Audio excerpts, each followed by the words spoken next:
आपके सुझावों की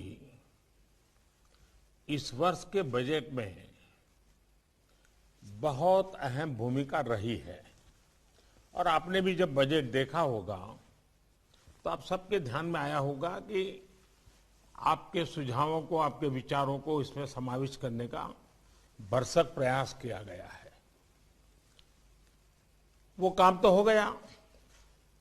अब जो आज का ये संवाद है, ये संवाद कृषि सुधारों और बजट के प्रावधानों को हम आगे बढ़ाएं, तेजी से आगे बढ़ाएं, लास्ट माइल डिलीवरी तक पहुंचे, निश्चित समय सीमा में करें और बड़ी एफिशिएंसी के साथ करें और फिर भी सबको जोड़ करके करें। पब्लिक प्राइवेट पार्टनरशिप का परफेक्ट नमूना, सेंटर और स्टेट का कोऑर्डिनेशन का परफेक्ट नमूना, ऐसा हम आज की चर्चा से निकालना चाहते हैं। इस वेबिनार में एग्रीकल्चर, डेयरी, फिशरीज जैसे भांति भांति के सेक्टर्स के एक्सपर्ट भी हैं। पब्लिक, प्राइवेट और कोऑपरेटिव सेक्टर के साथी भी आज हमें उनके विचारों का भी लाभ मिलने वाला है। और देश के रूरल इकोनॉमी को फंड करने वाले बैंकों के प्रतिनिधि भी हैं। आप सभी आत्मनिर्भर भारत के लिए जरूरी आत्मनिर्भर ग्रामीण अर्थव्यवस्था के महत्वपूर्ण स्टेक होल्डर्स हैं। मैंने कुछ समय पहले संसद में इस बात को विस्तार से रखा था कि कैसे देश के छोटे किसानों को ध्यान में रखते हुए सरकार ने बीते वर्षों में अनेक महत्वपूर्ण निर्णय लिए हैं। इन छोटे किसानों की संख्या 12 करोड़ के करीब है और इनका सशक्तिकरण, इन छोटे किसानों का एम्पावरमेंट ही भारतीय कृषि को अनेक परेशानियों से मुक्ति दिलाने में बहुत मदद करेगा। इतना ही नहीं, ग्रामीण इकोनॉमी का ड्राइविंग फोर्स भी वही बनेगा। मैं अपनी बात आगे बढ़ाने से पहले बजट में कृषि के लिए जो किया गया है उसके कुछ हाइलाइट्स आपके सामने दोहराना चाहता हूं। मैं जानता हूं आप इन सारी बातों से परिचित हैं। सरकार ने इस बार एग्रीकल्चर क्रेडिट टारगेट को बढ़ाकर 16,50,000 करोड़ रुपया कर दिया है। इसमें भी पशुपालन, डेयरी और फिशरीज सेक्टर को प्राथमिकता दी गई है। रूरल इंफ्रास्ट्रक्चर फंड को भी बढ़ाकर 40,000 करोड़ रुपया कर दिया गया है। माइक्रो इरिगेशन फंड की भी राशि बढ़ाकर 2 गुना कर दी गई है। ऑपरेशन ग्रीन स्कीम का दायरा बढ़ाकर अब 22 पेरिसेबल प्रोडक्ट्स तक का उसको कर दिया गया है। देश की 1000 और मंडियों को ई नाम से जोड़ने का फैसला लिया गया है। इन सारे ही निर्णयों में सरकार की सोच झलकती है, सरकार का इरादा महसूस होता है और साथ साथ सरकार के विजन का पता चलता है। और ये सारी बातें आप सबके साथ चर्चा में से उभरी हुई है, जिसको हमने आगे बढ़ाया है। लगातार बढ़ते हुए कृषि उत्पादन के बीच 21वीं सदी में भारत को पोस्ट हार्वेस्ट क्रांति या फिर फूड प्रोसेसिंग क्रांति और वैल्यू एडिशन की आवश्यकता है। देश के लिए बहुत अच्छा होता अगर ये काम 2-3 दशक पहले ही कर लिया गया होगा। अब हमें जो समय बीत गया है उसकी भरपाई तो करनी ही करनी है। आने वाले दिनों के लिए भी अपनी तैयारी और अपनी तेजी को बढ़ाना है। साथियों, अगर हम अपने डेयरी सेक्टर को ही देखें तो आज वो इतना मजबूत इसलिए है क्योंकि इतने दशकों में उसने प्रोसेसिंग का बहुत विस्तार किया है। आज हमें एग्रीकल्चर के हर सेक्टर में, हर खाद्यान्न, हर सब्जी, फल, फिशरीज, सभी में प्रोसेसिंग पर सबसे ज्यादा फोकस करना है। और प्रोसेसिंग की व्यवस्था उसे सुधारने के लिए जरूरी है किसानों को अपने गांव के पास ही स्टोरेज की आधुनिक सुविधा मिले। खेत से प्रोसेसिंग यूनिट तक पहुंचने की व्यवस्था सुधारनी ही होगी। प्रोसेसिंग यूनिट की hand holding farmer producer organisations मिलकर के करें। और हम सब ये जानते हैं कि फूड प्रोसेसिंग क्रांति के लिए देश के किसानों के साथ ही देश के पब्लिक प्राइवेट कोऑपरेटिव सेक्टर को भी पूरी ताकत से सही दिशा में आगे बढ़ाना होगा। साथियों, आज ये समय की मांग है कि देश के किसान की उपज को बाजार में ज्यादा से ज्यादा विकल्प मिले। सिर्फ रॉ प्रोडक्ट या फिर सिर्फ उपज तक किसानों को सीमित रखने का नुकसान देश देख रहा है। हमें देश के एग्रीकल्चर सेक्टर का प्रोसेस्ड फूड में के वैश्विक मार्केट में विस्तार करना ही होगा। हमें गांव के पास ही एग्रो इंडस्ट्रीज क्लस्टर की संख्या बढ़ानी होगी ताकि गांव के लोगों को गांव में ही खेती से जुड़े रोजगार मिल सके। ऑर्गेनिक क्लस्टर्स, एक्सपोर्ट क्लस्टर्स, इसकी भी इसमें बहुत बड़ी भूमिका होगी। गांव से एग्रो बेस्ड प्रोडक्ट्स शहरों की तरफ जाएं और शहरों से दूसरे इंडस्ट्रियल प्रोडक्ट गांव पहुंचे, ऐसी स्थिति की तरफ हमें बढ़ना होगा।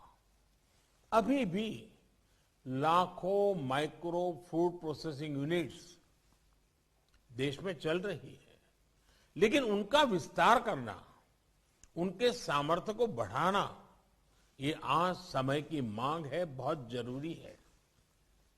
वन डिस्ट्रिक्ट वन प्रोडक्ट, इस योजना कैसे हमारे उत्पादों को विश्व बाजार तक लेकर जाएं, इसके लिए हमें पूरी ताकत से जुटना होगा। साथियों, सिर्फ खेती ही नहीं, यहां तक कि फिशरीज सेक्टर में प्रोसेसिंग का भी एक बहुत बड़ा स्कोप हमारे यहां है। भले ही हम दुनिया के बड़े फिश प्रोड्यूसर हैं, एक्सपोर्टर में से एक है, लेकिन प्रोसेस्ड फूड के इंटरनेशनल मार्केट में हमारी उपस्थिति बहुत सीमित है। भारत की फिश ईस्ट एशिया से होते हुए प्रोसेस्ड फॉर्म में विदेशी मार्केट तक पहुंची है। ये स्थिति हमें बदलनी होगी। साथियों, इसके लिए जरूरी रिफॉर्म्स के अलावा करीब 11,000 करोड़ रुपए की प्रोडक्शन लिंक इंसेंटिव्स की योजना भी सरकार ने बनाई है, जिसका लाभ इंडस्ट्री उठा सकती है। Ready to eat, ready to cook, फल सब्जियां हो, सी फूड हो, मोजारेला चीज हो, ऐसे अनेक उत्पादों को प्रोत्साहित किया जा रहा है। कोविड के बाद देश और विदेश में ऐसे बेहतरीन प्रोडक्ट्स की डिमांड कितनी बढ़ गई है, ये आप मुझसे बेहतर जानते हैं। साथियों, ऑपरेशन ग्रीन्स योजना के तहत किसान रेल के लिए सभी फलों और सब्जियों के परिवहन पर 50% सब्सिडी दी जा रही है। किसान रेल भी आज देश के कोल्ड स्टोरेज नेटवर्क का सशक्त माध्यम बनी है। ये किसान रेल छोटे किसानों, मछुआरों को बड़े बाजार और ज्यादा डिमांड वाले बाजार से जोड़ने में सफल हो रही है। बीते 6 महीने में ही करीब 250 किसान रेल चलाई जा चुकी हैं और इनके जरिए करीब करीब 1 लाख मैट्रिक टन फल और सब्जियां ट्रांसपोर्ट की जा चुकी है। ये छोटे किसानों के लिए बहुत बड़ा माध्यम तो है ही, कंज्यूमर और इंडस्ट्री को भी इसका लाभ हो रहा है। साथियों, देश भर के जिलों के बीच में वहां पैदा होने वाले फल सब्जियों की प्रोसेसिंग के लिए क्लस्टर्स बनाने पर बल दिया जा रहा है। इसी तरह आत्मनिर्भर अभियान के तहत प्रधानमंत्री सूक्ष्म खाद्य प्रसंस्करण उद्यम उन्नयन स्कीम के तहत लाखों छोटी फूड एंड प्रोसेसिंग यूनिट्स को मदद की जा रही है। इसके लिए जरूरी इंफ्रास्ट्रक्चर से लेकर यूनिट्स लगाने तक आपकी भागीदारी बहुत महत्वपूर्ण है। साथियों, फूड प्रोसेसिंग के साथ साथ हमें इस बात पर भी फोकस करना है कि छोटे से छोटे किसान को भी आधुनिक टेक्नोलॉजी का लाभ कैसे मिल पाए। देश के छोटे किसान ट्रैक्टर, पराली वाली मशीनें या फिर दूसरी मशीनें अफोर्ड नहीं कर सकते। क्या ट्रैक्टर और दूसरी मशीनों को शेयर करने का एक संस्थागत सस्ता और प्रभावी विकल्प किसानों को दिया जा सकता है? आज जब हवाई जहाज तक एयरलाइंस को घंटों के आधार पर किराए पर मिल जाते हैं, तो किसानों के लिए भी ऐसी व्यवस्थाओं का विस्तार देश में किया जा सकता है। किसान की उपज मंडी तक पहुंचने के लिए ट्रक एग्रीगेटर्स का प्रयोग तो इस कोरोना काल में कुछ हद तक किया भी गया था और लोगों को अच्छा लगा था। इसका विस्तार खेत से मंडी या फैक्ट्रियों तक, खेत से किसान रेल तक, ये कैसे हो सके, इस पर हमें काम करना होगा। खेती से जुड़ा एक और अहम पहलू सॉइल टेस्टिंग का है। बीते वर्षों में केंद्र सरकार द्वारा करोड़ों किसानों को सॉइल हेल्थ कार्ड दिए गए हैं। अब हमें देश में सॉइल हेल्थ कार्ड की टेस्टिंग की सुविधा गांव-गांव तक पहुंचानी है। जैसे ब्लड टेस्टिंग की लैब्स होती हैं, पैथोलॉजी लैब होती हैं, उनका एक नेटवर्क होता है, वैसे ही हमें सॉइल टेस्टिंग के लिए भी करना है। और उसमें प्राइवेट पार्टी बहुत बड़ी मात्रा में जुड़ सकती है। और एक बार सॉइल टेस्टिंग का नेटवर्क बन जाए और किसान को सॉइल टेस्टिंग की आदत हो जाए, उसके अपने खेत की जमीन की सेहत कैसी है, उस जमीन के प्रति उसके अंदर जागरूकता आएगी, तो उसके सारे निर्णयों में बहुत बड़ा बदलाव आएगा। देश के किसान को जितना ज्यादा अपनी मिट्टी की सेहत के बारे में पता रहेगा, उतना ही अच्छे तरीके से वो फसल के उत्पादन पर प्रभाव पैदा करेगा। साथियों, एग्रीकल्चर सेक्टर में R&D को लेकर ज्यादातर योगदान पब्लिक सेक्टर का ही है। अब समय आ गया है कि इसमें प्राइवेट सेक्टर की भागीदारी बढ़े। R&D की जब बात आती है तो सिर्फ बीज तक ही सीमित नहीं, बल्कि मैं एक फसल से जुड़े पूरी साइंटिफिक इकोसिस्टम की बात कर रहा हूं। होलिस्टिक अप्रोच चाहिए, पूरा साइकिल होना चाहिए। हमें अब किसानों को ऐसे विकल्प देने हैं जिसमें वो गेहूं चावल उगाने तक ही सीमित न रहे। ऑर्गेनिक फूड से लेकर सलाद से जुड़ी सब्जियों तक ऐसी अनेक फसलें हैं जो हम आजमा सकते हैं। इसी तरह मैं आपको मिलेट्स के नए मार्केट को भी टैप करने का सुझाव दूंगा। मोटे अनाज के लिए भारत की एक बड़ी जमीन बहुत उपयोगी है।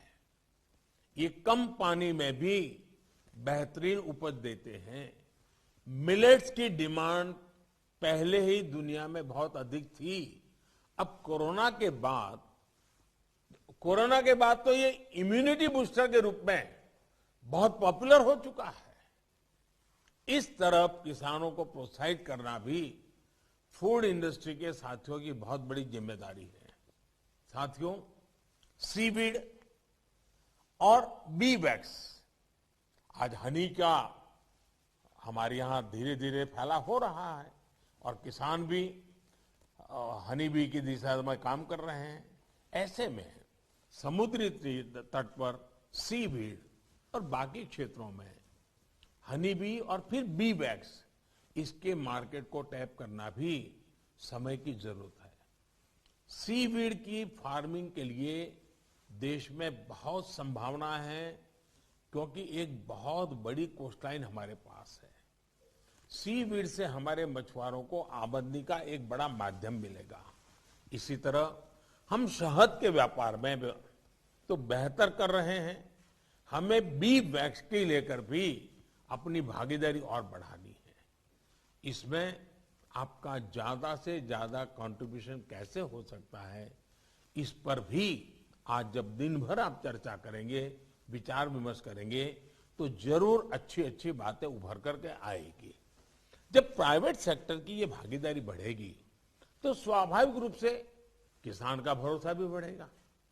हमारे यहां कॉन्ट्रैक्ट फार्मिंग लंबे समय में से किसी न किसी रूप में की जा रही है।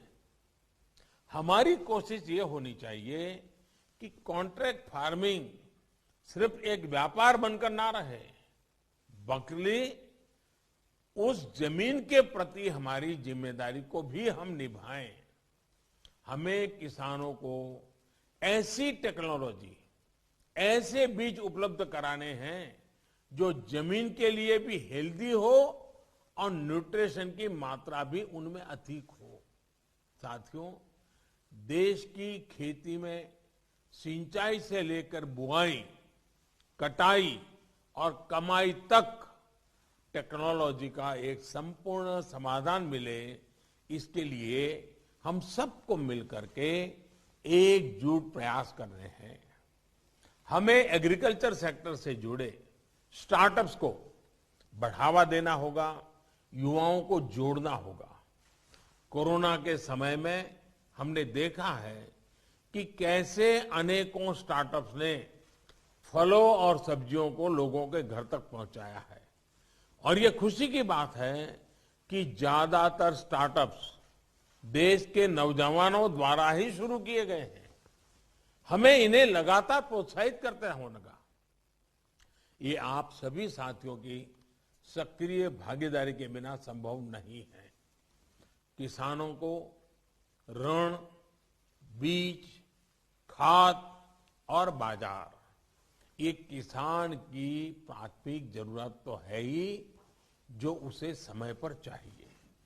बीते वर्षों में किसान क्रेडिट कार्ड का दायरा हमने छोटे से छोटे किसानों तक, पशुपालक और मछुआरों तक उसको बढ़ाया है, उसका विस्तार किया है।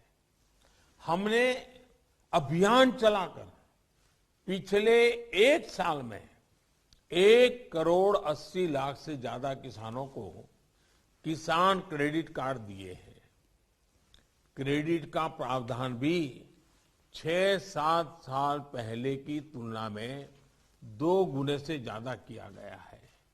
ये क्रेडिट किसानों तक समय पर पहुंचे, ये बहुत जरूरी है।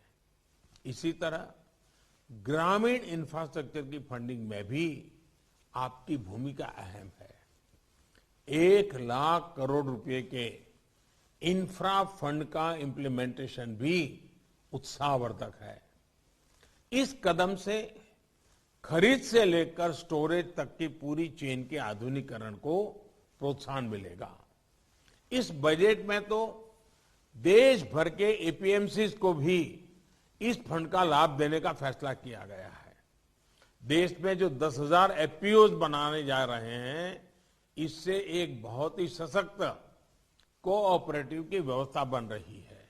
साथियों, इन संगठित प्रयासों को हम आगे कैसे बढ़ा सकते हैं, इससे जुड़े आपके सुझाव बहुत अहम है।